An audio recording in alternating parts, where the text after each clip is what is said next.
Hello everyone, welcome back to another episode of My Sunderland 11, joined with myself, Matthew Lead. I have the host of the What the Falk podcast, a massive Sunderland fan, Graham Falk. How are you doing, Graham? Very well, always good after a win. Still kind of coming back off a Charlie White hat-trick. I don't think anyone's seen that. But Yeah, absolutely. Yeah, I mean, Charlie White scoring a hat-trick. I mean, I never thought I'd see the day. I never thought I'd see the day. After the last 2 years, I mean, him scoring a hat-trick is just the most incredible thing I think I've ever seen as a Sunderland fan. Yeah, pretty much. I think when it comes to the strikers we've had prior to this season, I haven't been too impressed with any of them. And I think he's had a good season, I will say that. But scoring a hat-trick, I didn't see that coming, I'll be honest. But I'm pleased it did. Yeah, so am I. I mean, you think he's up to, 10 league goals now? I mean, 10 or 11, something like that. Yeah, 10. I don't think any Sunderland fans even saw him getting up to 5 at the start of the season. But, you know, here we are. Roll on for 20, hopefully. Yeah, hopefully. All right, then. So just a little question. Obviously, third lockdown now that we're in the UK. How are you finding it? What are you doing to keep yourself busy? I'm finding this one, I think, alongside a lot of other people, the toughest of all of them. I was really, really lucky in the sense that obviously I do a bit of work with Middlesbrough women. So I've been able to get to about 20-ish matches this season, which is, it's different to watching your team and going for the drink and having the match day experiences when I go to see Sunderland play. But I've been lucky the most and I won't complain. But obviously that stopped as well. So my job is working from home at the moment. Everything's from home. I'm living in a relatively biggish but smallish flat, if that makes sense. Like, it's got a nice big sitting room, but I don't want to be in it every day. And I don't want to be in the kitchen. So it's a struggle. I don't think I'm going to lie. And I kind of want to get out of it as soon as possible. But I would be lying if I said I'm any worse off than anyone else. I'm probably slightly luckier than some. Yeah, exactly. I mean, with the third lockdown is probably definitely the most difficult one. You know, I think we had that bit in the middle. It was like half time, really. You know, we had this tight restrictions back in sort of March, April, May time. And then we had a nice, to be fair, I had quite a nice summer. I started learning how to drive and pass my test. And then we went back into lockdown again. You know, it's very difficult. You know, I think we're all just very sick of it now. It's good news about the vaccine being rolled out. But you did mention in there you do work for Middlesbrough women. How have you been finding that?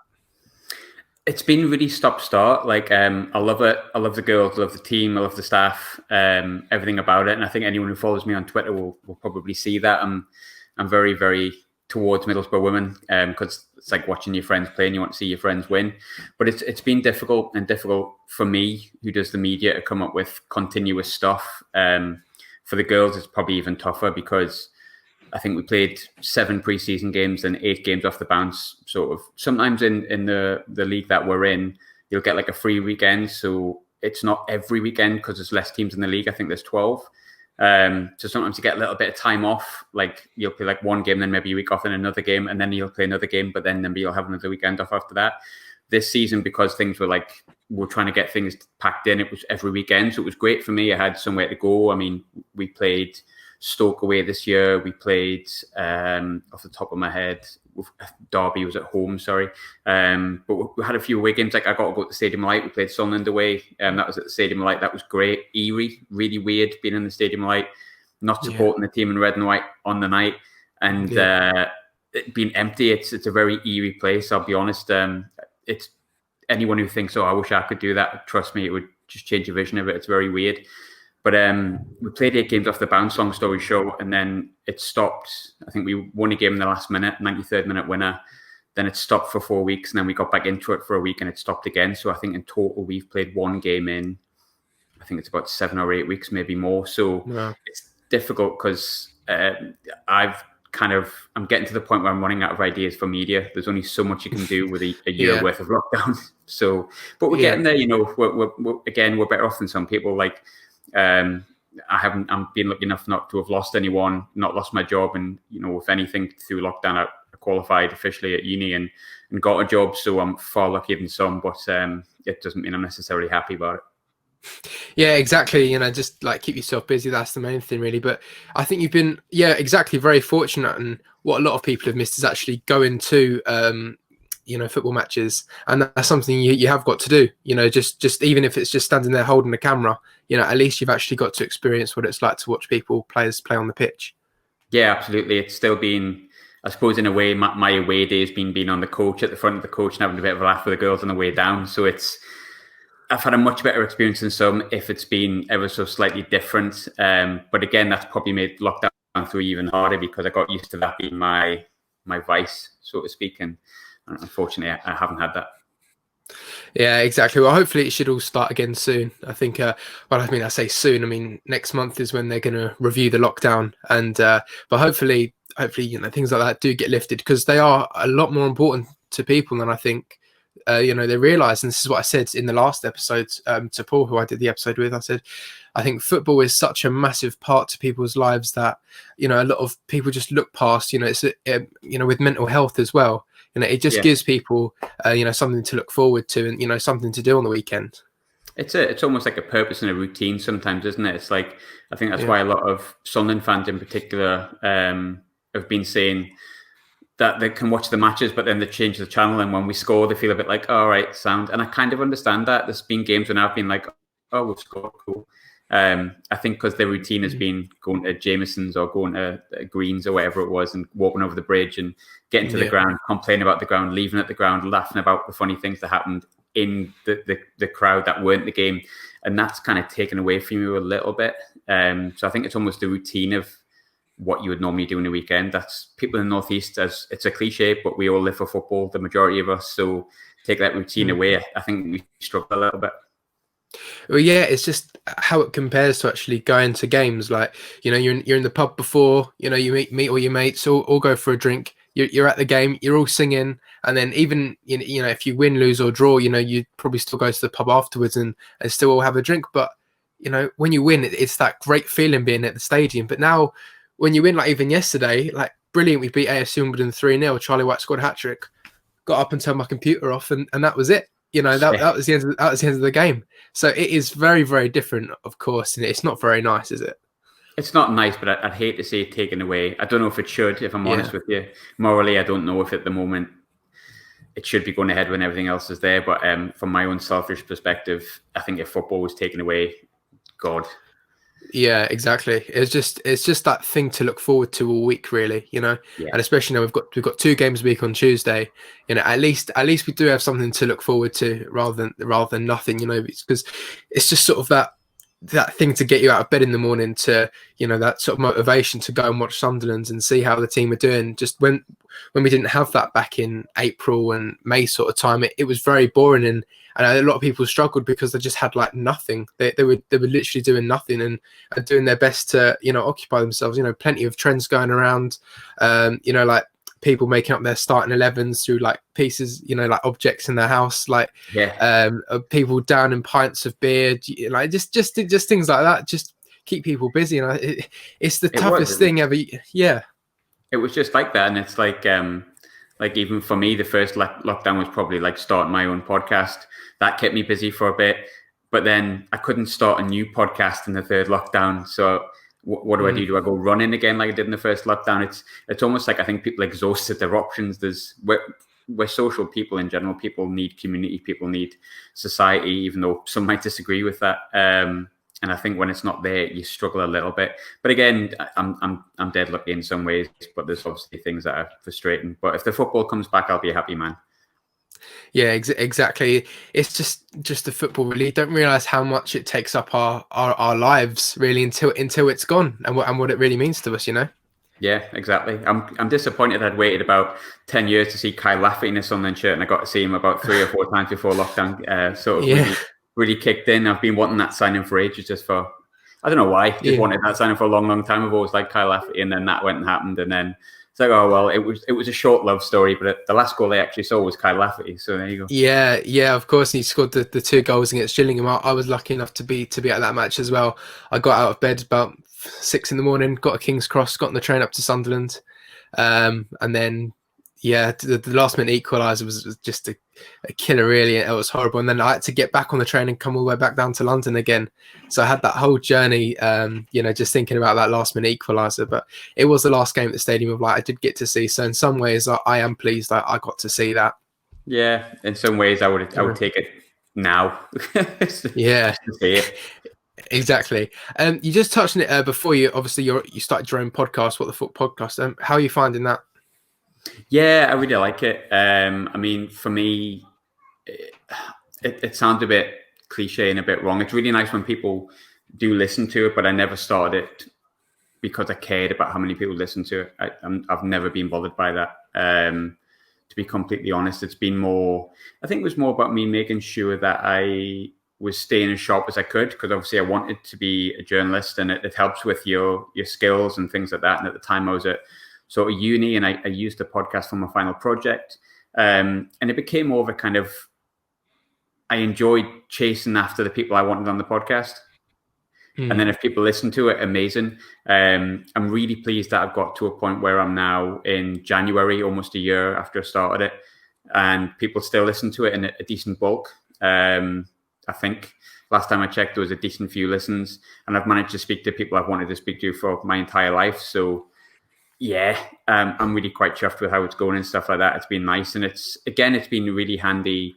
Obviously, doing the new show with not the interviews of former players or managers or whatnot, being able to speak to like Ian and Jack and Scott, who's just joined, about just football and having a bit of a laugh. Like my girlfriend will openly say, "Oh, when you do that show on like a Sunday night or a Monday night, like you can probably tell that helps your day." And I'm like, "Yeah, it really does. It's like an hour of my day when I can just chat shit." And Yeah, exactly. that's what I've missed. So it's been good for mental health. It's been good the way people have reacted to it, because I never really expected it and was never really that bothered. But it's nice when people do care about it and people go, "Oh, can you get this person on?" I enjoyed that. That was good what you did, and it really helped my uni as well. That was great when it came from a uni perspective. Like the lecturers were happy with it, got me good marks. So I guess it had a purpose in some way, shape, size, or form. Just nice that I've managed to keep it going. Yeah. Yeah, I agree. I mean, I've listened to quite a lot of episodes from yours, and you've got some brilliant guests on. I mean, Eunice Kabul, Gus Poyet, Charlie Otaway, and I think most notably for a lot of people was Sam Allardyce. Yeah. How was Big Sam? Great, really lovely actually, because that took a while, and it was someone that I really made. I made it my duty almost to get him on, because I thought, well, if I can get him, then I can pretty much retire from the podcast business, I suppose. Yeah. As it is, that didn't derail me, sadly, for the listeners. But Sam was lovely, really nice guy. The thing that was nice about him and what was funny was he's very. This is going to sound wrong, but for his age, he's very into his sports science, and he's very forward thinking. So I thought, oh yeah, we'll click on Zoom. He'll be absolutely fine. I've been doing Zoom inside out, and I had to like help him do it a little bit. He wasn't really sure how to do it. He's like, I'm on my iPad, Yeah. and I was just like, it's all right, I've got it. And to be honest, I just couldn't seem to work it out. So we lost about sort of 20 minutes, because he said, look, I've got like an hour spare, like let's do it, no problem. And I was like, all right, fab. So I had like a good solid hour's worth of questions, and it took like 20 minutes to get him on. And then quite surreally, it was in my mum's house at the time before I moved back to Scotland. His head just popped up on the screen, and that was kind of surreal. But I was very conscious of like the time when I was speaking to him and making sure I got everything in there. And thankfully I did get the majority of what I wanted to in there, although you could quite easily do 2 or 3 hours. And what was nice, he was like, I've got a meeting at like 3:00. And I think it was 5 to 3. And I went, look, Sam, like really appreciate it. I'll let you go. It's not a problem. And he was like, no, I've enjoyed the chat. Let's have like another 20 minutes like off camera. So I got a good 20, 25 minutes off camera chatting to him. And what was nice about him was he asked about Sunderland, because obviously this was before he went to West Brom, and I think he was not linked to any clubs. And he went, what's going on? I don't know, Sam, to be honest. I said, without, kissing your ass, things have fell apart a little bit since you walked out the door. And he had a right smile. But he cared, and he was asking about the players that he brought to the club, like if I kept in touch with like Kirchhoff, Kone, Kazri, if I knew any of them. Obviously, I told him I spoke to Eunice, and he said, "Oh, is Eunice retired? Where is he?" I said, "Yeah, he's retired." And he showed real care for the individuals and the club as a whole, which is quite nice. That the individuals that he picked out were like the people that he spent a lot of time on. The likes of like Kabul, because people forget that Kabul was terrible until Big Sam came in. Really, he was absolutely awful. Yeah, exactly. Yeah. And he really like showed him up, and I think people remember Kabul has always been good, but I was at Bournemouth away, he wasn't. But it was nice. He really cared about the individuals in the team. He asked who else had interviewed previously. But it wasn't a case of just like small talk. He did want to know how those people were, like, oh, where they're at. Is Kone still there? Which I was quite surprised he didn't know. But at the same time, I suppose, who cares? But he was like, where's he gone? What happened to him? Did he go down to League One with you? I said, no, Championship, so on and so forth. And we had a good 20, 25 to 30 minutes. But the one thing I just remember is when I asked him if it was him that signed Delaborgi, if it was his idea, and Moyes just finished the signing, the look of like complete disgust on his face when I asked if he'd signed Delaborgi was probably worth the podcast itself. But yeah, a lovely guy. One of my favorite people I've ever spoken to, and definitely quite surreal. Really, really nice. Yeah, I think he answered a lot of questions that Sunderland fans had, in their own heads. Was he going to stay when he kept us up? There was just so many questions, and he was just such a great guy to listen to. And as you said there as well, Delaborgi and Didier Ndong, I remember him saying Delaborgi was never his signing, but he always saw Didier Ndong as maybe a future signing in a few different years, because I think a lot of people forget Ndong was a very young player at that time, wasn't he? I think we spoke, and I hope I'm not letting too much out here. I'm sure he won't mind. I asked him about the Mvila situation, and I think the question went as simple as, if you were still at the club, would have Mvila have got through the net? And he was just like, absolutely not. Like, Jan was hugely important to the team. Like, why he never signed for Sunderland, I'm not sure. It was kind of like you said in the podcast, it was not so much that he would have signed Mvila over Ndong. He would have definitely signed Mvila, and Ndong would have been, maybe, depending on price, someone he could have maybe potentially brought through. And the thing is, Ndong's not remembered that well, but under Sam Allardyce, you never know, because he just seems to turn players that were shocking into good players. So, Ndong's career could look very different. But yeah, Sam was great. Not my favourite guest, but up there. Definitely up there. Who was it? Who would you say your favourite guest was? Mick McCarthy. Mick McCarthy, yeah. Yeah, I did listen to that one as well. Yeah, just great stories from him, really. And he was linked with the job, when Parkinson went. But I'm not too sure. But a lot of people aren't too, big fans of managers going back to their old clubs. So I don't know how he would have done. But yeah, it's such a great guy again. I'd take him back in a heartbeat, but that's very much a romantic thing. The same with Poyet. But the one thing about the managers that I've interviewed on the pod, Allardyce, McCarthy, and Poyet, one thing I'd say about all of them is that when you want to speak to them and you say, look, it's going to be about Sunderland, is that okay? Almost all of them jumped at the chance to do it, because it's like they seem to care about the club. And I think that speaks volumes for Sunderland as a city, and volumes for Sunderland as fans, that these people want to speak about the time that they had at Sunderland in depth to basically a fan, and get their viewpoint across of their time at Sunderland. I don't think there's many clubs that have that impact on people, and McCarthy, Allardyce, and Poyet are very, very big personalities. So to capture their imagination must be a pretty special club. But I would say that, wouldn't I? So yeah, exactly. Touching on it there. Whoever. You could say the likes of Gary Bennett, who just came up here to sign for Sunderland and ended up staying their whole life. And I think it does have that effect on people. Same with Charlie Oataway. He said the best thing he ever did at Sunderland was going there. Yeah, that was great, wasn't it? Charlie was, and I think Charlie was quite gutted that the Poyet thing never worked out, because I think he would have came. Obviously, Lee Johnson's doing all right and we move forward, but I would have loved to see Gus back.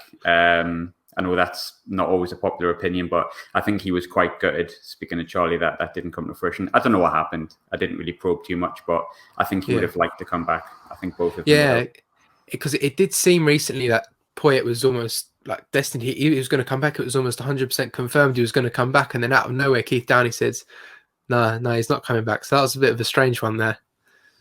So, yeah. I think he wanted to come back, but I don't know what the reason was. Not for him. No, exactly, not for him. I think there's a lot to answer for from these owners as soon as they go. But yeah, you said it just before. Sunderland means a lot to a lot of people. But if you were to put it in your own words, what does Sunderland AFC mean to you? I've often thought on that. Like, why do I love Sunderland so much? Why, no matter what they do, can I not throw them out the window? Why can I not just go and care about something else? Because there's plenty of things I care about: movies, films, music, all sorts. Community, I think. I went to my first Sunderland game in 1993, first one from memory. Apparently, I went in 1990 and I crapped my nappy when we scored. So I don't remember that. But 93, Wolves at home, we lost 2-0. Jeff Thomas scored from about the halfway line. He ran past everyone, and then I think it was Derek Ferguson might have finished his career more or less finished his career a few minutes later. And it was rubbish, and we were rubbish at the time. But there was something about like Roker Park that I quite liked, and it was like going there with my dad. And I know that sounds really obvious, but I don't have always the best of relationships with my dad without going too deep. To the point where like, I just, reminds me of my childhood with my dad. It was going just with different people, chatting about stuff, having things to talk about, having things to do, and kind of building your knowledge of this team that you were watching was kind of, it was fun growing up. I liked being the underdog as well. Like I was born in Southwick, but I went to school in South Shields because my mom's from South Shields. And growing up in the 90s in South Shields, it was Newcastle fans. Didn't matter what. Wow. It was like Ginola, Beardsley, Shearer, all those, like that lot were like apparently the most entertaining team in the Northeast. And we had like Gary Howes, Gordon Armstrong, great players, but maybe not in the same class. But I quite like that. I like the Kevin Balls and the Gary Bennetts and the Tony Normans. Like I love that side of it. And I always found the humour to be quite gallows humour with Sunderland. I didn't know it was gallows humour when I was young, when I was like 7 or 8. It just was funny. These people shouting funny things at players. But I always felt part of something. And I think most people like feeling part of something. And I think that's why football is so popular, because you feel a part of a community, you feel a part of something. And sometimes with Sunderland, it can feel a bit fractured because we've all got so many different opinions, and Twitter's not the best place to judge any fan base by. But ultimately, there's only ourselves that can call each other names. No one else can call anyone else. It's like, and I quite like that. I kind of like that us against the world feeling, and Sunderland have always sort of given me that. And I think one of the big things I've noticed with the football not being on, in terms of the fans not being able to be there, is celebrating a goal in your house or with one or two other people is not quite the same as celebrating it with like a load of strangers. And it sounds dead cheesy and like a film quote here, but how lovely is it to kind of celebrate with people you've never known about? Isn't that like what life should be? Like celebrating with random strangers and kind of showing joy with other strangers. When people say like, football is just 22 men kicking a ball about a pitch. Yeah, it is when there's no fans there. With fans there, it's community, it's humor, it's passion, it's everything that's good about the human spirit. And I think Sunderland, for me, have always been like the best kind of spirit. And I like people in general. They push me sometimes, but I like people in general, and Sunderland give me that. Like they give me a sense of belonging, and I think they do that for a lot of people. So it's quite easy to fall in love, unfortunately for me.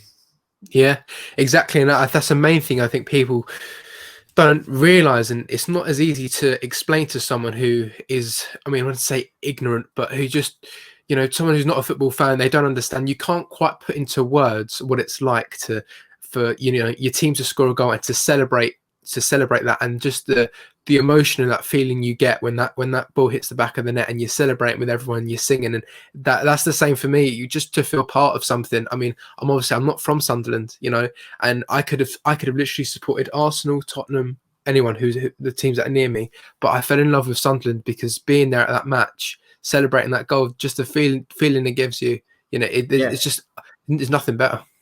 It's just like, it's us. That like, I've never met you, but you're part of us. We're all sort of together. It's just community, isn't it? And I think the Northeast as a whole does community very well. I think the North does community very well, if I'm honest with you. And I think that it's no real surprise that, the clubs in the Northeast, even though if I don't like the ones next to us, are like some of the most vigorously passionate ones that kind of decide their whole week based on a result. And it's because it just matters, because you want to be part of something together. You want to see, and the only reason we want to see Sunderland succeed and be like in the higher echelons of the Premier League is because of how good it would be to be in the crowd watching that. That's the only reason. It's not because we want a nice shiny silver trophy in the cabinet. It's because we want to like go, how great was that day? And it just goes to show you how much the fans matter.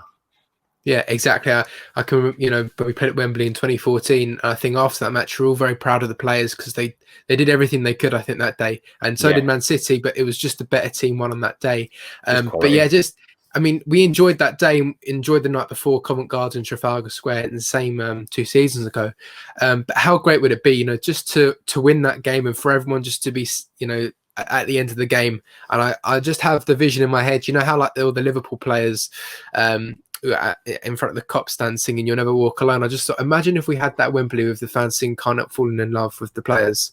Yeah, I imagine like that would be a moment that would live forever. it's scary how good it could be with Sunderland.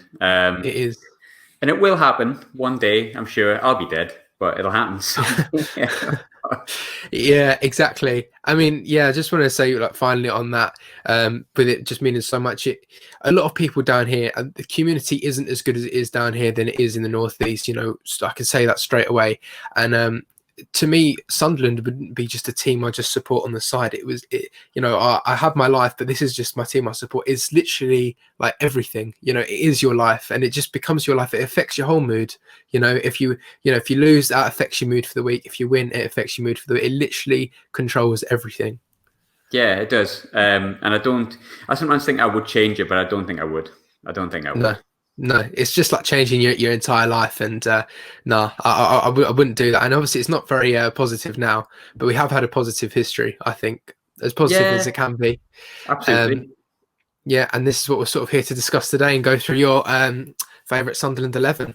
Yeah. So we'll get straight into that. So your goalkeeper, who have you put in goal? Tough decision with goalkeeper because, lo and behold, if there's been any Sunderland fans that have only supported us over the past few years since like the championship season, we do genuinely have good goalkeepers and have a history of good goalkeepers. Jason Steele and Lee Camp were very much one of few bad goalkeepers. I could have picked loads. Like the first goalkeeper I seen was Tony Norman. I absolutely loved him. Pickford could have been picked. Simon Mignolet's final season at the club was one of the best I've ever seen from a goalkeeper. Mort Poom, Thomas Myra, so many good goalkeepers, but the most consistent over a long period of time during a really successful period won't surprise anyone here, Thomas Sorensen. Yeah. It's got to be Tommy Sorensen because great person, someone who came to Sunderland when he was 19, 20 years old, completely understood the area, made himself a hero within a couple of years, broke a clean sheet record, and there was never a point from memory, and I'm sure someone will point this out to me, when Thomas Sorensen necessarily had a bad game. Yeah. He might not have pulled out the saves that Mignolet did or Pickford did. That was so eye-catching. They made you go, I'm going to sit up and watch this. But Thomas Sorensen must be one of the most underrated goalkeepers in Premier League history because he was great at Stoke going into his 40s. He was great at Villa. He was superb at Sunderland. And he's one of Denmark's most capped players. And you've got to bear in mind that he came in off the back of Peter Schmeichel. The big boots to fill, and he definitely filled them. You never hear anyone going, Schmeichel was great. It just, Sorensen was all right, but he wasn't Schmeichel.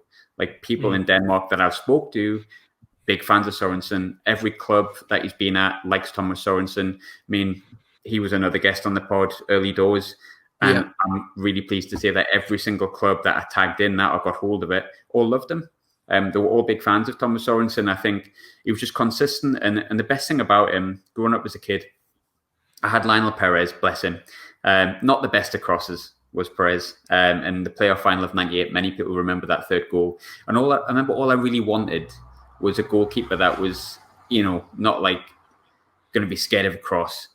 And Sorensen came in, and I think it was QPR at home. We played first game, 1-1-0, Kevin Phillips penalty, and he collected every single cross. And he just made the saves he needed to make. And the most important one, obviously, St James's Park, November 2000, I think it was. I think I've got this one here. Yes. I mean, as a 13-year-old living in South Shields for the Newcastle fans, that replays in my head on a regular weekly basis. Big fan of Thomas Sorensen, a huge fan. Yeah, absolutely. I mean, he's got to say one of the most underrated keepers. I don't think there's anyone who, apart from sort of Sunderland fans and the other clubs he's been at, who still sort of talk about him today. And he's not one of those like remembered players as I think he should be. Such a great player. And I mean, Sunderland fans are very harsh on a lot of players, but I mean, he is loved by people, and you can that in itself just proves what a player he was. He's universal. He's a universally liked goalkeeper, universally liked person, and I think anyone who follows his Instagram page, he's now started like his own art project, and he's a fantastic painter. Who would have known?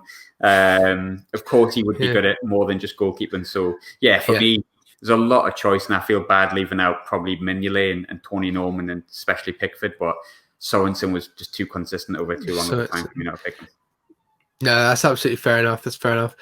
We can go through your fullbacks now. Do you want to start us off with your left back?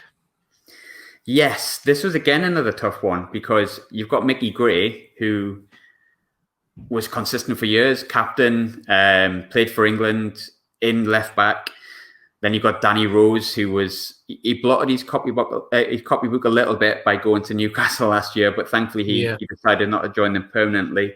But Marcus Alonso, he was only here 6 months, but I very rarely seen him have a bad game, and he was part of that cup run. He was part of that 1-0 win at St James. 3-0 win at St James. There was that many of them. I can't remember which one I'm talking about here. And he's obviously in that famous photo with Fabio and Phil Bardsley. I think Marcus Alonso's gone on to prove why he looked so good at Sunderland. I know he's not really getting his game at Chelsea, but he's definitely a higher level sort of Premier League defender, at least top 7 defender. He's got a wicked left foot, and I feel bad I'm choosing a guy who's played for only 6 months for Sunderland ahead of Mickey Gray, who was there for the best part of 10 years and about 7 of it at left back. But Marcus Alonso was just class. I just loved him. I thought he was great. Yeah, absolutely. I mean, I completely agree. So some of the great memories, the Wembley game, that great escape, we all thought we were going to be down and out. And he was such a key part. I mean, I just remember his crosses into the box, and just that he was just such a key part. And the end of that season, how we didn't sign him, what was it? We could have signed him for what, 5 million, 6 million or something like that? Apparently it was 3.5 with 1.5 million add-ons. How horrible is that? I know. And then he goes and signs for Chelsea for like 24 million. Yeah. I mean, that's it just proves just the bad decisions from the club over a long time, Yeah, it does. It really does. That kind of sums up Sunderland, or the word Ricky Alvarez. Yeah, with the Ricky Alvarez. Yeah, the recent news that's come out. But yeah, Marcus Alonso though, what a great left back that is. If we're going to switch over to the other side, your other fullback, who have you gone with at right back? Only one choice for me, and I know a lot of people will put Phil Bardsley there, and it's a great shout, but Chris Macon. You know what? Funnily enough, I really hated Chris Macon in his first season at Sunderland, and he won't like me saying that, but he was just poor in the first season, or not as good as he ended up being. But everyone remembers Chris Macon as like a tough tackling right back that would really stick the boot in on people. But he was more than that. When these days you're used to a fullback that can defend and that can get forward and overlap. Chris Macon was nothing special in terms of he couldn't like beat 4 or 5 players and maybe score 20, 30 odd like Phil Bardsley could. But Chris Macon was just consistent. He never really had a bad game. He would get up and down the line. He could put a ball in. He would defend Nicky Summerby, who was, Summerby was great, but at the same time, he wasn't like that kind of right back that would come and help out his fullback that much, and yet not much got past Chris Macon. And I think for me, the game that summed up Chris Macon in his career at Sunderland was we played Spurs at home, and it was Halloween. I think it was Halloween 1999. Ginola was player of the year previously. He'd scored like a goal against Barnsley where he'd beat about 15 players and the subs bench and all the fans, and then put it in the bottom corner. And everyone's saying, is Chris Macon going to be able to handle David Ginola? And David Ginola was taken off at half time. And that was just Chris Macon. Like, I think it was a case of he was tough tackling. I loved like the way he used to stick his boot in, because to me, I grew up really, really young watching John Kay, but not as much as some people did. Chris Macon was like the next coming of it after Darius Kubicki, and Darius Kubicki was great as well. But Chris Macon was like all of the good right backs we've ever had rolled into one, and consistently consistent. He never really had a bad game. I just wish he could score more goals. I think he only scored 1 goal. Hence why we used to shoot at him all the time. And also a really nice person, a really, really nice person who I had the pleasure of speaking to once or twice. And Chris Macon was my favourite player when I was like 13, 14. Oh, wow.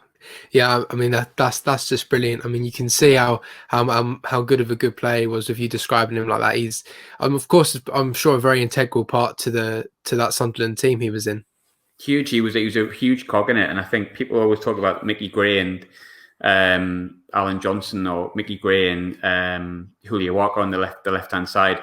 But Macon and Summerby were every bit as good. It was different. It wasn't like an overlapping necessarily the way that Mickey Gray did, and Alan Johnson having the right foot and playing on the left hand side. Macon was just like a right footed right back that played with a right sided winger, and he just do his job. Nothing would really get past him. You had to be really good to get past him. But he would back Summerby up. He could put a ball in. He's everything you'd want in a right back. Even I think he could do well in this day and age. I think he was a bit ahead of his time. And I might be overrating him a little bit here, but I thought Chris Macon was fab. Brilliant. That's brilliant. So we'll start with your centre backs. Who you can name both your centre backs or either one of them. Yeah, I mean, with the centre backs, there's a lot of choice again, but there's always two names that really stick out to me. First one's Johnny Evans. Absolutely love Johnny Evans. He was just always, again, consistent, but had that element of class. I think we got him when he was 18 in the first season. Yeah. And then for some bizarre reason, Roy Keane decided to sign Paul McShane because he couldn't get Johnny Evans back, and that was chalk and cheese. And then Johnny Evans obviously came back in the January when we got in the Premiership, and he never looked like he never looked rushed. He never looked panicked. He never looked like he was going to make a mistake. And I think it's no real surprise that he'll be kicking on for 33, 34, and he's now playing in a Leicester team that's going for the Championship. I found the Premiership title, sorry. I found it quite weird that he went to West Brom. I always found that, and no offence to West Brom players, but I always felt he was better than a club that is potentially going to be in a relegation battle. I think he was unfortunate to have been let go by Manchester United because they've signed many defenders on bigger wages, a bigger fee than they sold Johnny Evans for, who have flattered to deceive. And I think Johnny Evans could still do it in the Man United defence. Maybe Maguire would get in ahead of him, but you got Lindelof next to him. Johnny Evans is a better player than Lindelof. And the beauty about Johnny Evans was everything that you see in him now, that experience and the ability he's got, you could see that when he was 18. And I would have done anything for us to have signed Johnny Evans. But I think Johnny Evans was one of those players where you probably just had to respect the fact that he was rated by Sir Alex Ferguson. He was probably not going to let him go unless it was like stupid money for an 18, 19-year-old. I think we were just really lucky to see him as a teenager, sort of 19, 20. And I just don't think, in my opinion, in my lifetime, I don't think we've had a better centre-half than Johnny Evans. Yeah, exactly. Completely agree. I mean, you can tell how good these players are from the age of 18, 19. Like, for example, Jordan Henderson, he was in the Sunderland team every week, 19 years old. So you can just tell when a player is like that, they're just going to make it and going to make it to the very top. And it's good to see Johnny Evans now. I mean, all these years later, still going strong with Leicester in the Premier League, going for the title. But yeah, what a great solid player. My other centre-half, there's a lot of choice. John Mensah's narrowly missing out. I love John. He was made of Watsits, but I love John Mensah. So do I, yeah. Oh, great. He was great. And Jody Craddock was fantastic. I love Jody Craddock. But Steve Bold gets the nod. I think since I've been old enough to be asked this question, Steve Bold has always been one of the first names on the sheet. He only really played about a season, and then I think he played 2 or 3 games in the second season, and he got an injury that just finished him. I think we paid $500,000 that he was 37 years old. But Steve Bold was everything that we could have possibly wanted when we first got into the Premiership when we went back up with in 99, 2000, because he was calm, he was assured. I think he had Paul Butler next to him, and sometimes Jody Craddock, sometimes Darren Williams. And he just led them through games so well. Like Paul Butler was his main sort of defensive partner. And Butler was definitely the brute force of that defense. And I like Paul Butler as well. But Steve Bold he could just read a game. You could tell he was part of an Arsenal defense that kept clean sheets for years and years and years on end. And I think it's actually, because I remember Steve Bold growing up playing for Arsenal, I think it's an absolute travesty that he didn't get more than 2 or 3 caps for England. because he's just brilliant. And I think it's no surprise that he's still on the coaching staff. I think he's maybe the assistant manager at Arsenal now, because despite Arsenal not maybe being the title challengers they used to be, they're still a massive club. So you've got to have something here to be on a coaching staff like that for so many years. And it was Wenger that employed him. So I think Wenger knows what he's doing. It seems like he does. And he's still on that coaching staff. I'd love to see him given an opportunity as a manager somewhere, because I think he's probably got tons to give. And I think what we see Steve Bold now as a coach is probably what we were starting to see towards the end of his career at Sunderland, leading people through the game. And you know what the thing is as well, he was tough as old boots. He was so strong, like quiet, unassuming, but he was rock solid. And I don't think we could have done, but I would love to have seen Steve Bold at Sunderland like 5 years earlier, because he must have been absolutely phenomenal. Yeah, absolutely. I mean, I think he only made 21 appearances for Sunderland, and I mean, in those games, you can just tell how good a player he was. And I think Niall Quinn even said the same. When he came, 37 years old, you said, you're not too sure how he's going to hold up, but as it proven, he did brilliant. He was great. I think I can't remember which game it was. It was one game, I think it was West Ham, where he got sent off for sticking the head on Paulo Wanchope. I think he just nutted him, if I remember rightly. I could be wrong with this. And we drew 1-1 that day, and we actually did play really well compared to the way we occasionally play now. But I remember just the defence not looking quite as solid when he went off. And it wasn't because of just him not being there. It was the fact that the leader of the defence had gone. And I think he brought the best out of Chris Macon. I think he brought the best out of Mickey Gray. I think he brought the best out of Butler, Craddock, and the people that played alongside him. Because it was just someone that came in to replace Andy Melville, as it was at the time, who'd went to Fulham that summer. And he just came in and he could just read a game. He had that experience, that Premiership experience, that ability to get defenders through a game, to kind of control what was going on around him. And he was captain for those 21 games, and he was a great captain as well. A great captain. Yeah, brilliant. Absolutely brilliant. So we'll move on now to your wingers. So who are we running down the left? Alan Johnson, without a doubt. It's got to be Alan Johnson. This will be debatable, because I know people love Julio, and I do love Julio, and I know people love Steve Malbronk, Sessegnon, you could shoehorn in there as well. But for me, Alan Johnson was probably the player that, as a kid, captured my imagination. Like, he wasn't my favourite player. Like, that was actually Chris Macon for some random reason. And obviously we had Phillips and things like that at the time. But Johnson was always a player that, if I was going to ever become a professional footballer or play 11-a-side or 7-a-side with the lads at school, I was Alan Johnson. And I'd always go on the left-hand side and try and cut in on my right. I mean, I was rubbish. I couldn't play football. But imagine I was good. That's the kind of player that I wanted to be. He was predominantly right-footed, but he was one of those wingers that could still go down the left. He was, in the way that McGeady will get the ball now, his feet are that fast. Like, Johnson was really, really similar. I was heartbroken when he went to Rangers. Absolutely heartbroken. And I think, looking back, I mean, I've never spoke to him, but I imagine he might regret the decision that he basically spent a year out of football by refusing to sign a contract to get the move to Rangers, meaning he had a squad number, but he never played. So he played sporadically, went to Rangers, it didn't work out, and then I think he went to Middlesbrough after that. But Johnson, in the, I think, 2 and a bit seasons that we had him, as soon as Peter Reid worked out that he was a good left winger that could cut in and Mickey Gray could go down the left-hand side, I mean, I think Johnson scored double figures 2 seasons in a row from the wing. Wingers predominantly don't score that many goals, and don't get me wrong, we were damn good. We were lovely attacking side at that point. But Johnson was the first player that made me maybe get up out my seat and go, oh, who's this guy? The way that Sessegnon did in latter years, the way that Malbronk did in latter years. He was the first one that made me kind of go, like, sit up and take notice. And some of his goals would be like, well, most of his goals were 25, 30 yards out and always curled in. And he seemed to do the same thing every time, but it just worked. And Alan Johnson, for me, was... Some people might say there's other competition for that position. For me, and it's only my opinion, no one ever came close to how much I loved Alan Johnson. Ever. So it's got him.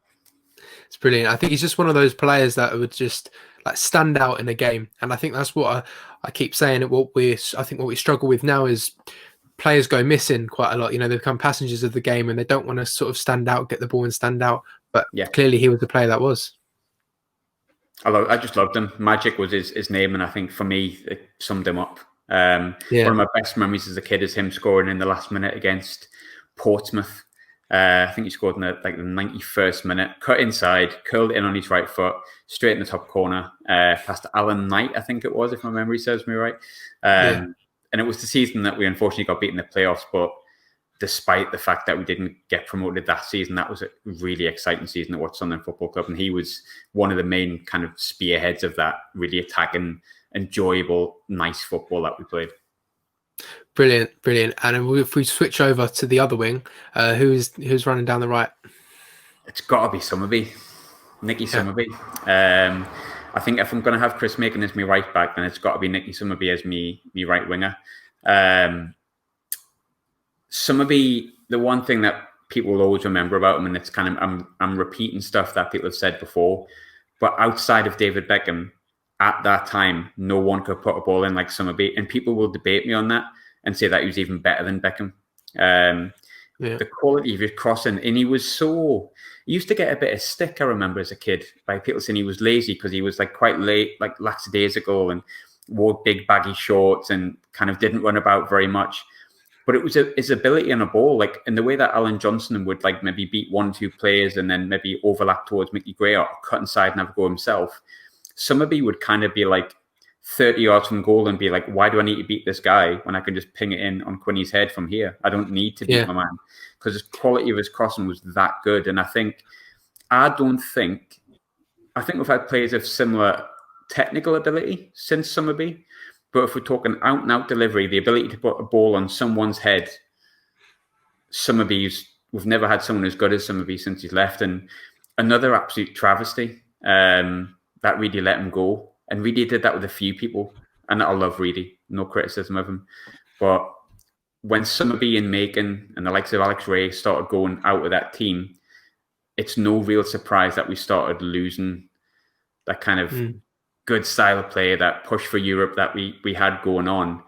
Because I think Summerby as well, and the thing is with Summerby and Macon, that right-hand side had real character as well, probably off the pitch. They were mates off the pitch and mates on the pitch. And from the players that, and obviously Summerby and Chris Macon are two people I've spoken to, and they've spoken an awful lot about how they were mates on the pitch, they were mates off the pitch. So if someone went towards Summerby, if someone tried Summerby out or Chris Macon out, they would back each other up. But it would be the same when we were going forward. They wanted to do well for each other. And Summerby, technically, Summerby as a person, Summerby as a cog in that team that Reedy had, he was absolutely vital. And I think people didn't realise how good he was until years later. And now people go, oh, Summerby was great, actually. People will forget this, but he used to get called lazy and all sorts when he was playing for Sunderland. And then when he went out of the team, people started going, yeah, people can't cross a ball like Nicky Summerby, can they? And it's like, yeah, we've never had anyone that can cross a ball like him since. So it's got to be Nicky Summerby far and wide. No, that's perfect sense. I think, with that team that he was in, I think everyone was such just an integral part. If they were out of the team, then it just sort of wouldn't be the same. It was just those 11 players that all complemented each other really well. You could easily pick that team or a variety of that team from that era in this conversation. You could pick like Sorensen all the way through to the rest of the team. And it wouldn't be that surprising to have everyone from the same team as your best Sunderland 11, because they were that good as a cog. Like as a whole side, you couldn't argue with, say, if I chose Jody Craddock at centre-half instead of Johnny Evans and put Mickey Gray at left-back instead of Marcus Alonso, and just pick that Peter Reid side of like 1998 to like 2001 and variations of it. You couldn't really argue, and that's because we were a team. We didn't really have any huge superstars. We were all players that were a team and they back each other up. And although I didn't pick Mickey Gray, I chose Marcus Alonso. Both those, Macon, Summerby and Mickey Gray and Johnson, those partnerships are absolutely vital towards that team as well. Summerby was... I don't even think I could pick anyone ahead of Summerby. Malbranck maybe would be my second choice, but Summerby far and wide. No, absolutely. You've got to go with your first choice. But another part of your team, your central midfield, who have you gone with? Well, I'll go with the one that is one of the first names on my team sheet here. And I know people are going to disagree with me on this. I know they're going to do it, but I loved him. Jan Kirchhoff would be my first choice. For me, take that Tottenham game out of the equation because, he wasn't great in that one. Yeah, of course, yeah. But Kirchhoff was just like, he looked like he could play with like a pipe and slippers.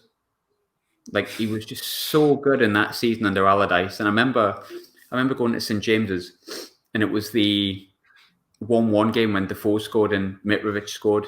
The game that they won 1-1, for those that might remember. Of course. And he just controlled everything. Like if anyone came forward, if anyone tried to, like, I think it was Shelby was in midfield for them that day, and Shelby just couldn't get near him.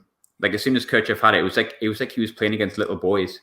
And he did that continuously. I remember him seeing against Man City, the first game he played in midfield after that Spurs game. And I remember everyone going, oh God, what do you put that new German centre-off in midfield for?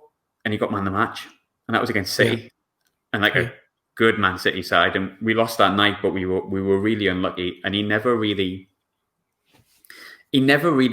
sort of changed from that. He just continuously played well.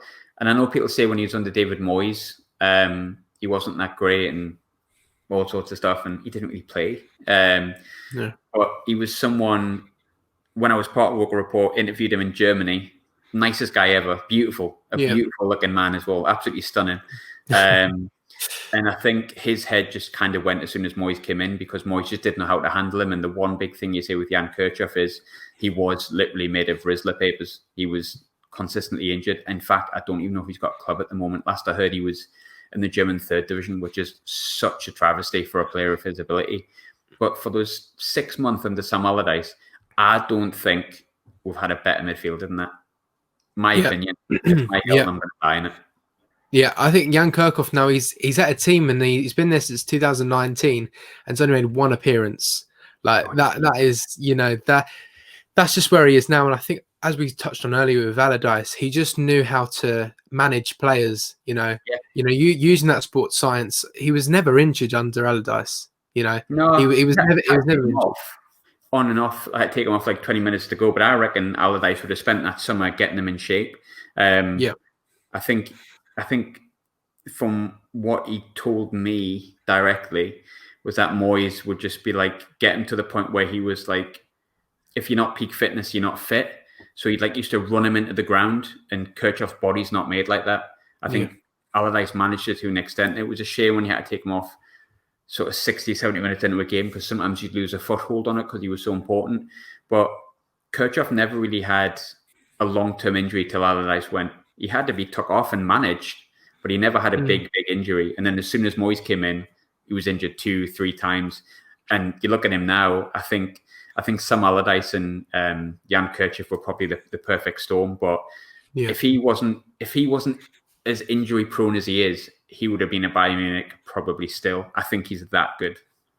Yeah, absolutely. I mean, after Sunderland, he went to Bolton Wanderers. Made four appearances, and it just shows really, if one player can play in one league, doesn't really show that they can play in the other league either. Brilliant in the Premier League under Allardyce. Went to Bolton Wanderers in the Championship, and I think he got injured again.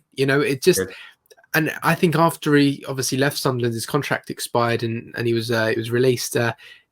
Where's his career gone? And it's devastating, really. And it's not his fault, because it's just his body isn't made the way as other footballers are. And it's very disappointing. In the David Moyes season, he's such a great player, and he was injured for most of it. So it's a big player missed there. Yeah, depressing. Yeah, I mean, you could say that word for quite a few times for most of our seasons. I mean, we'll try and keep things as happy as we can on here. But his midfield, stay positive. So his midfield partner though in this team, who have you gone with? Well, I was tearing my hair out about this, and I've torn my hair out. Torn my hair out about this decision countless times, and you can probably find countless previous tweets where people have asked me this question, and I've chose someone different.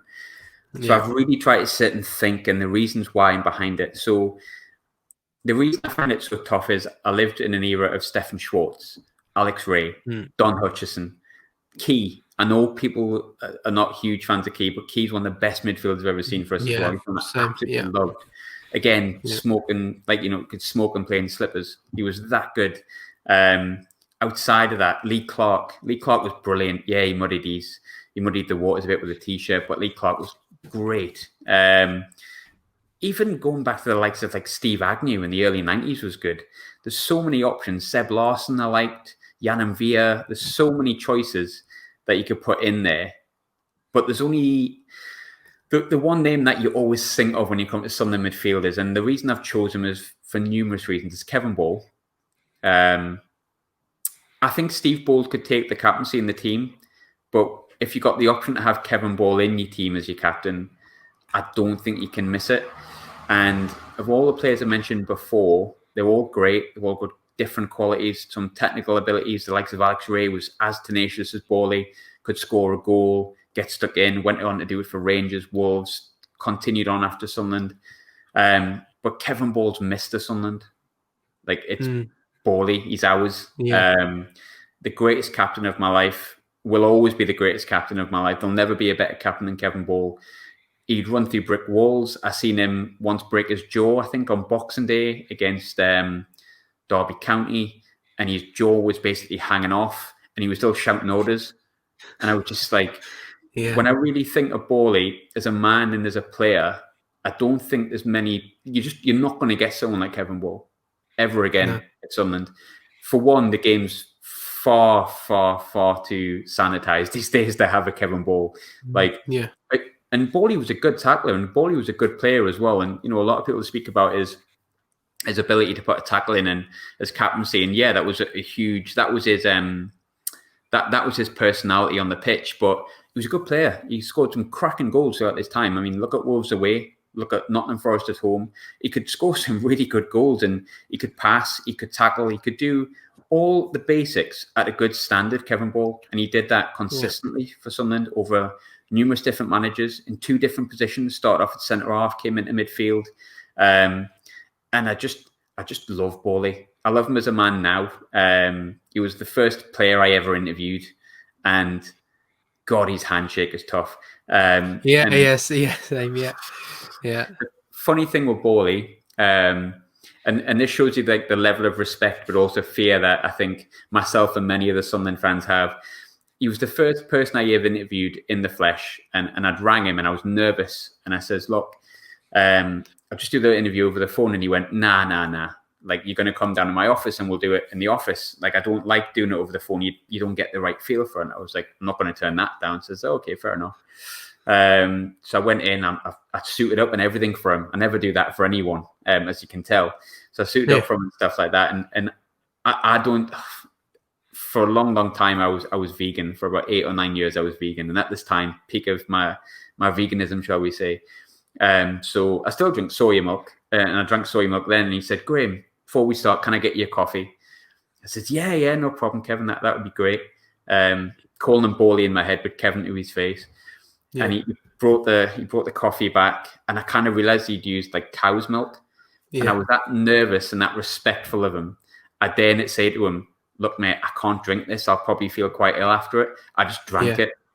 And don't get me wrong, because I hadn't had any milk in ages. As soon as I got out of that interview, I shat through the ivory needle, because that's just the way dairy worked with me at the time.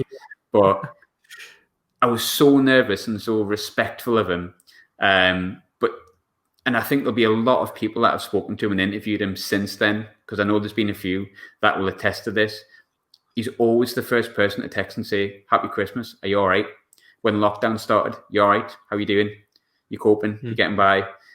He's someone that I think a lot of Sunderland fans, if they've had any kind of contact with him, even just once, I reckon he's the kind of person that will pick up the phone to anyone. And I think that's just because he cares about Sunderland and the people that are in it. And he's from Portsmouth. He's from blooming Portsmouth of all places. I've got a lot of respect for him. I loved him as a player, loved him on the pitch. And he was you just cannot not have Kevin Ball in your team if you lived through the era of Kevin Ball, unfortunately. Well, fortunately. No, completely agree. I mean, I remember when he was telling the story of him coming up to Sunderland, he said, he was very ignorant because, he didn't even know Sunderland had a beach. He just came up and And he thought, oh, okay, I'll just come up to Sunderland, then prove it. He's still there now. He still lives up there now. Goes to all the home games. When we're all there in the stadium, and he's just leads by example, doesn't he? He was one of those players as well that we could say players like Honeyman who have come through, and fans go, fans they like Honeyman because he's come through the ranks, and he's got in the team, and people sort of like that. Although he may not be one of the better players that we've had. Kevin Ball came and he had to earn that respect from the fans, and not only did he earn it, like fans have to respect him now. So he's just turned it around, and what a great player he is, and a player I'm sure we'll never get in modern day football now. I think it's just the kind of person and personality you want at a football club. And I don't just mean Kevin Ball of now or Kevin Ball of been at Sunderland for 10 years. Probably Kevin Ball when he came here, which is just before my time, a few years beforehand, before I even understood what really football was. When you hear the stories about him coming up, he relished that challenge. He took it on. He didn't go, oh, I don't like this. I'm miles away from home and some of the fans think I'm shite. He went, all right, then I'll show you why I'm good. Yeah. And he didn't just change opinion. He's a legend. Like if you make a mural of Sunderland legends, you might have a couple of other players in there you could mention from that era. But Kevin Ball's going to be on there, isn't he? He's going to be like front and center because it's Bally, just the way it is. 100%. Yeah, what a great player he is. And I'm still scared of him. I'm still scared of him.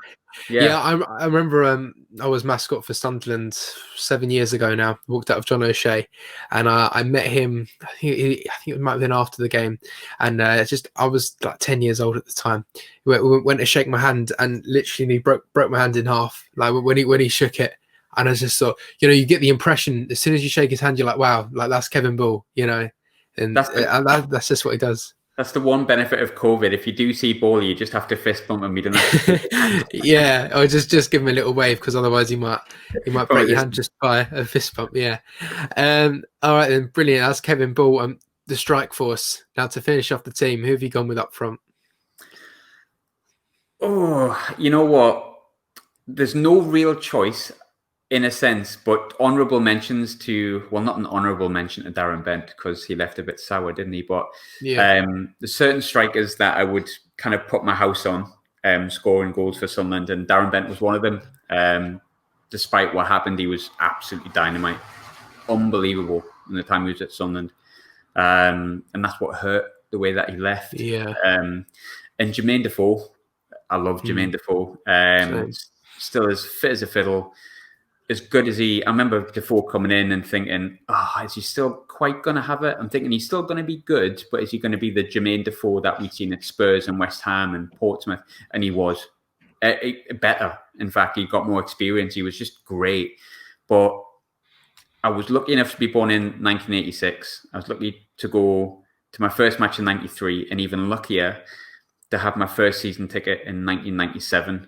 Quinn and Phillips. It would be Quinny first and foremost. I'll go on to Quinny. Just at everything. Like from the day he came, my granddad took me to Roker Park, and the old yellow Avex shirt with like kind of like splattered yellow bits going down the side, and I got Quinn number 17 on the back of my shirt, and I got it because I just knew he was going to be good, and I had to wait a little while for him to be good, don't get me wrong, because he got that knee injury, I think, more or less straight away when he came, and then he suffered a little bit at the start of the first Stadium of Light season, but once Quinny got his fitness, talk about an Indian summer, crikey. I don't think we've missed a player actually as much as Quinny, because really tried to replace him with Latlandez, tried to replace him with Torre Andre Flo. He tried to even replace him with Kevin Kyle. But of all the players that came in that he tried to replace him with, it wasn't because they weren't in the same style. It wasn't because they weren't good players in some cases. I mean, debatable on Torre Andre Flo, but obviously done it at Chelsea and stuff like that. Just no one could do what Quinny did. And that was just be skillful, but in the air. Like, he wasn't just someone that you could smash a ball off his head. You could do that and he'd do something with it. But his ability to bring stuff down on his chest, play with his feet, he had no pace, bless him. He was so slow. Like, if you put him clean through on goal and he's 30 yards from goal, the centre-half's going to catch up with him. That was the only thing with Quinny. But Quinny would if you're watching an Al Quinn show reel, a lot of the stuff is ball's gone into the box and he's brought it down on his chest and volleyed it in. He scored a goal against Port Vale and he chipped the goalkeeper from like 25 yards out, and his fist is in the air before it's gone in the net because he was that clever. He knew what was going in. He knew what was in the back of the net. And if you watch it back, we won 4-2 that day. He chips it in and it's a bizarre chip because it goes really high in the air. But it's not even like halfway there, and Quinny's got his fist in the air, like a typical Quinny celebration, because he knows he's hit it the way he meant to hit it, and it's going in. He's goal at St James's, both these goals at St James's. Quinny would be, and this is controversial because of the likes of Defoe and the next person I'm going to mention being such good strikers in terms of goal scoring. Quinny would be my number one striker ahead of anyone. And I'm taking out the equation that he's an absolute god for what he did in terms of taking the club over and the whole Roy Keane situation and bringing that and everything that he did for the club. Take that away, Quinny was my favourite Sunderland striker of all time because Quinny was... There was one, the Spurs game I spoke about before with Chris Macon defending against Genola. Quinny scored 2 that day, and both of his goals are just ludicrous. Like, ball in from Summerby, I would imagine, brings it down on his chest and hits it on the volley straight in the bottom corner. And you look at the centre-half, and Sol Campbell's there. And it's Sol Campbell in his pomp. It's Sol Campbell in his prime. And Sol Campbell's one of the best centre-halves this country's ever seen. English centre-halves this country's ever seen. And he absolutely tortured him. And I'll never forget the Chelsea game when we won 4-1 in December 1999, 4-0 up at half-time. And it was Alan Hansen. He was on the telly. And I'll never forget him saying, the immortal words to me was, Niall Quinn absolutely destroyed Marcel Desailly. And that was World Cup winning Marcel Desailly in his pomp. And he did. He absolutely destroyed him. You couldn't live with Niall Quinn unless you just fouled him. And that's what people started doing, pushing him in the back and all sorts. And Quinny was 33, 34 when he was doing that. Quinny's, for me, is my favourite Sunderland striker of all time. Far and wide, without a doubt. Yeah, exactly. And I mean, he's a player, again, just like Kevin Ball proved a lot of fans wrong, which had that initial opinion of him when he came to the club. When Quinn signed, he was thinking of retiring because, his knees weren't holding up. And I think Quinn was another player that was just managed so well. And Peter Reid was a person who just got the best out of Niall Quinn. I've seen some of his goals. I wasn't never fortunate enough to watch him play for Sunderland, in person. But just to see some of his goals, you think of tall strikers, that would just be in the box waiting for headers. But he was just so skillful with the ball at his feet, volleys. And when we beat Chelsea 4-1, I mean, he scored, took it down with his chest and like left foot strike, left foot or right foot. He just could score from anywhere, really. And what he said about with no pace as well, but he had players around him, like Summerby, Johnston, in that time he did what he couldn't do, in his place, and he just did what he had to do to the best of his abilities, really. And we're talking about Quinny as a player. Take Quinny, the player, out of the equation. You still love Niall Quinn. He could have been the worst striker of all time, and everything he did for us, as a chairman and things that he did afterwards. I just love Quinny. For me, he is God. In a sense. As a person as well. When I think there was a story when he was the chairman. We're in the Championship, I believe, and was it Cardiff City away or something like that? Yeah, the taxis. Yeah, the plane, because they all got the plane and they were singing on the plane, and the captain kicked them off, didn't they? And he got them all taxis home. That's just a sign of just a great person, really. And I think going back to what we said before about Sunderland being a community, I remember when he did that, he allegedly said, look, when you get these in a taxi, they're my people. Yeah, my people, And he didn't mean they're my people as in I own them. He probably could. But he didn't mean, I think he just meant like, well, but we're all together. I can help them out with this situation and get them a taxi. And because I have to do this. And I think Quinny was another person that probably, along with Bawley, is probably someone who epitomizes one of the reasons I love Sunderland. He's one of us, and Quinny always will be. If Quinny asked me to drag my ball through broken glass, I probably would. I'd love him to that extent because I feel like he'd do it for us. Quinny's Quinny's my number 9 and always will be. Yeah, on and off the pitch for Sunderland AFC, just made it the club. I started supporting the club when he was the chairman. And just what great times they were. Yeah, It just the club was. It just felt like it was our club and everything that we ever wanted that we had. And as soon as he went, really, that's when sort of the trouble started. And that's sort of the demise of the club really so far. I So think so. what a big person he was. But his striking partner, obviously, you've mentioned already, Kevin Phillips. Yeah, if you've got Quinny, you've got to have Phillips. And the thing I love about Kevin Phillips, and I've been lucky enough to be in his presence a couple of times, and we did a talk in together at the Fans Museum a couple of years ago. And the thing I love about Quinny, he's just got that, not Quinny, sorry, Phillips, is he's just got that confidence of a striker. Even now, he's like, Yeah. You look at him and you just think you could still score goals now when you're like 44, 45, maybe even older. And Phillips could score goals from anywhere. In terms of out and out striker, like a number 10, yeah, he is the best striker I've ever seen at Sunderland. Like, I don't think Defoe and Darren Bent, as good as they both were combined together, even came close to Kevin Phillips, because I cannot understand how we managed to get him for 350,000 from Watford, because that must be the best scouting mission Peter Reid or whoever scouted him's ever had, because they got this 24-year-old striker who'd done all right at Watford, and I think it was the division below, and he came to the Championship and he was just God. Like, the stuff he could do in the box, outside the box. I mean, if you watch again a Kevin Phillips goal compilation, you've got goals from 30 yards, 20 yards, 2 yards, 6 yards, headers, volleys, like accidental crosses, penalties, all sorts of stuff. The goal that he scored at St James's, the chip, epitomizes Kevin Phillips. Yeah. Like, who else would have had the confidence, the know-how, and the ability on that pitch to do what he did? Just him, pretty much. Yeah. I think it's no surprise that even now you're seeing Kevin Phillips in the same sort of lists as the likes of like Erling Haaland, like Van Nistelrooy, players like that. When you see the fastest players to have scored like 30 goals in the Premiership or in their top division, and you see like Erling Haaland's like top or whatever and so on else, and then Kevin Phillips of Sunderland is third. And what people have to remember is we were a good team, but we weren't Man United.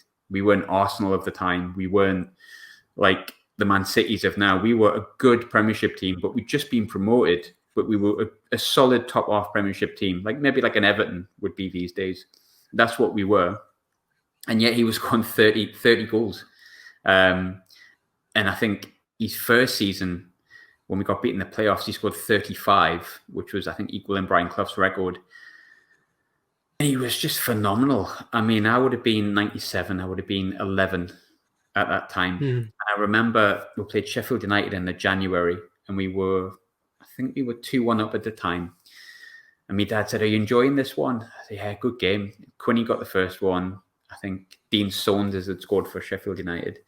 And Alex Ray got the second one. I love Alex Ray, by the way. I feel bad leaving him out, even still. And I said to me, "Dad, are you enjoying the game?" I says, "Yeah, but it's not like the normal games." And he went, "What do you mean? Phillips hasn't scored." And he was like, "He will." And he did. He scored twice. Like, towards the end, he's got 2 chances, put 2 in the back of the net. And that was Phillips. I mean, at the time, I was gutted that he didn't come back when he went to West Brom. I was devastated that he didn't come back. But in hindsight, I'm so pleased he didn't. I don't know why, because he scored goals for West Brom. He scored goals for Birmingham after that. He scored goals the whole of his career. But I'm really pleased that there wasn't any chance of that legacy that he created at Sunderland was tainted, because he was so good. And I mean, people who, like yourself, might not have seen Phillips for Sunderland. And I think, the longer you go away from a certain player, sometimes the better they get. But Phillips, I can honestly say, was as good as everyone says he was. If you were lucky enough to have seen Kevin Phillips, Quinn and Phillips together, you'll never get a partnership like that for Sunderland. Yeah. Unless we get over like by a Man City kind of buy. And even then I'd be like, because like Phillips was that good. And I think if you look through any of his seasons where he scored 30 goals, 35 goals, 25 goals, if you look at his array of goals that he scored, that's what made him so dangerous. You couldn't leave him, you couldn't mark him inside the box and you just get one outside of it. You could make sure crosses weren't coming into his feet and he just put one in with his head. You could stop crosses coming in on his head and he just put one in with his feet. He was just too good. And the best part about him was he absolutely loved scoring against the Mags. And that is legendary on its own. And I love that quote that he said that when he scored against Newcastle, he loved going shopping in Newcastle the next day because he knew it wound him up. Yeah. And that is just, for me, that sums Phillips up. Just confident, good at what he does, or what he did. Probably still could do a job at something, to be fair. And I think Phillips was, in terms of out-and-out strikers, goal scorers, Phillips will probably not be touched for a long time at Sunderland. Yeah, absolutely. I mean, it's a player. I mean, my dad, who obviously lived through this, and he says Quinn and Phillips by far, the greatest strike force he's ever seen. I mean, Kevin Phillips, I mean, scoring against Newcastle, where I think I remember Kieran Richardson said he did like a similar thing after he scored the free kick. Like the next day, he went shopping in Newcastle. Someone went, Kevin, Kieran, you can't be here. Like you got to get out quick. Like same with Kevin Phillips. I mean, what a great player he was. How he wasn't in the England squad like more. In the England team more. He's one of the greatest English strikers to ever live. I mean, we got knocked out of Euro 2000 in the group stages, and he played Michael Owen, who I think had scored 18 goals that season, and Alan Shearer, who I think had scored 25. Kevin Phillips scored 13. He got 8 caps. He might say he was, proud to have played for England 8 times, but God, he deserves so much more because that guy scored goals into his 40s in the Premier League. Phillips was just, I cannot describe it. I remember he used to always have like a little rat tash, and even now, I've got a little rat tash in honor of Kevin Phillips. But I remember as a kid, I was dying to have just a little Kevin Phillips rat tash because I just wanted it. But the goals against Newcastle aside, like the goals against Bury that he scored, I was at that Chelsea game when we won 4-1. I would have been 13, and it was my end that all the goals went into, southwest corner, and I was right behind the one that he hit, the famous goal that obviously everyone's seen when he hits it on the half volley. And from the minute that left his boot, you knew that was breaking the top corner. You just knew it, and you knew it not because of just the way he hit it. You knew it because it was the person that hit it. You thought if Phillips has thought I can score from here, he will score. And he was phenomenal. I don't love him as much as Quinny, but he comes bloody close. Like he's like, again, he is probably God as well. Both of them are gods. Yeah, of course. Kevin Phillips, again, just a legend at the club. And you say he could have come back when he went to West Brom. But his explanation was, I didn't really want to ruin my reputation by going back to Sunderland, which is fair enough. But I mean, what a player he was! Even playing for Birmingham City 10 years ago, still doing brilliantly well. Crystal Palace as well. He had some time there. Again, did really well. So he's one of those fantastic players who, from the very young age to and we said earlier with Steve Bold of going to that age and still being as good as you were 10 years before. That's just a player who's just a completely different world. He just never forgot how to score goals, did he? No, never. And I do wish I've seen a player like Kevin Phillips. The closest I've come to that is maybe Jermaine Defoe. And I remember Jermaine Defoe even saying when he signed for Sunderland, he said, when I was younger, I watched a lot of Kevin Phillips and tried to base my game off a lot of him as well. Just the movement inside the box. Didn't Peter Reid say to Kevin Phillips, never stay like 10 yards away from Niall Quinn or something like that? Yeah. In and around the box. So, I mean, what a great striking partnership. And even these two are great, but you had someone like, who's it, Michael Bridges on the bench sheet. If one of these were injured, you had someone to come on and just perform really, really well. But that's a Bridges was phenomenal. Bridges was such a good player, naturally so talented, that would have gone on to play for England, played in the Champions League semi-final for Leeds. It was only injury that hindered him, and Bridges was brilliant, and he couldn't get a look in unless Phillips was injured, and that's how good Kevin Phillips was. Yeah, exactly. But what a great player Kevin Phillips is. Your starting 11's going across the bottom now. But if you had to choose a manager to manage these 11 players, I'm sure I know who your answer is, but who would you choose? Oh, it's tough. It is tough because going back to the start of the pod, Allardyce was obviously someone I still admire and love. But he was here 6 months. So I'm going to cut him out from that. I love Gus Poyet, but we did get beaten 0 off Southampton, and that did go a bit sour towards the end. So probably not Gus Poyet. Big Mick McCarthy fan. Don't think he gets the credit he deserves for getting what was essentially a lower league championship team up as champions. But if you look through my team there going across the bottom of the screen, it's probably no surprise to know that Peter Reid would be my choice. Yeah, no, that's fair enough. Just a good manager, built a good team, made some horrendous signings, but towards the end. But in 6 of his 7 years, he brought through some of my favourite Sunderland players ever. Like I could probably reel off. I think I have reeled off like this. Summerby was brought in by Reedy. Johnson brought in by Reedy. Quinney brought in by Reedy. Phillips brought in by Reedy. Macon, Sorensen, Steve Bold, Alex Ray, Stephen Schwartz, Gavin McCann. And we never really splashed the cash until the end on the likes of Torian Flo. He never really went out. I mean, we're talking about good midfielders. Claudio Reyna is another one that I could have picked. These were all Peter Reid signings. He was someone who just knew a good player, understood the area, understood the club, and swore like an absolute trooper for anyone who's watched Premier Passions, which I just liked that because I took it as passion. Reedy was weirdly never really did too much after he left Sunderland. Nowhere near as good as he did with Sunderland, and I'm always surprised by that. But maybe he was just a manager that was made for Sunderland, and sometimes you get that. Sometimes you get managers that are just made for a club, and I think Peter Reid and Sunderland will always have an affinity. And I love him on Twitter even now. I think he's hilarious. He's so strong in his political beliefs, which I tend to agree with 9 times out of 10. And Reedy's just great. And as a manager, I think I've had good experiences of Poyet, good experiences of Allardyce, good experiences of Mick McCarthy, really good experiences with Roy Keane, who would probably be my second choice if I'm honest. But I don't think I could choose anyone but Reedy. I don't think it would be right for me to pick anyone but Peter Reid to manage that squad that I've chosen.